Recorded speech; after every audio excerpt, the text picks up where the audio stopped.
അവസാനം നിസ്കരിച്ച നിസ്കാരത്തിൽ അത്തഹയ്യാത്തിൽ ചൊല്ലിയ സലാം, ആ സലാമിന്റെ ഘട്ടത്തിൽ എന്റെ നബി എന്റെ സലാം അടക്കണം എന്ന് വിചാരിച്ച ആൾക്കാരുണ്ടോ? ഒന്ന് ആലോചിച്ചു.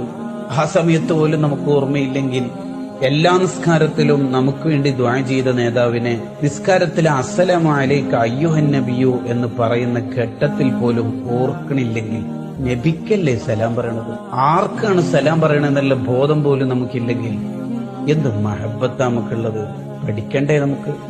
എത്ര യമനി പണ്ഡിതന്മാരുണ്ട് അസ്സലാമു അലൈക അയ്യുഹൻ നബിയു എന്ന് പറയുമ്പോഴേക്ക് മദീനയിലുള്ള സലാം കേൾക്കുന്നവർ. എത്ര പേർ ഇന്ത്യയിലില്ലേ? അഹ്മദ് റിളാ ഖാൻ തങ്ങൾ അതിൽപ്പെട്ടതല്ലേ? അത്തരം മഹാന്മാരെ കുറിച്ച് ഇബ്നു ഹജറുൽ ഹൈതമി തങ്ങൾ തന്നെ അദ്ദുറുൽ മല്ലൂദിൽ വിശദീകരിക്കുന്നു. ചില മഹാന്മാര് അസ്സലാമു അലൈക അയ്യുഹൻ നബിയു എന്ന് പറയുമ്പോഴേക്ക് തങ്ങൾ മടക്കിയിട്ടില്ലെങ്കിൽ ആവർത്തിക്കും. മടക്കുന്നത് അവർക്ക് കേൾക്കും.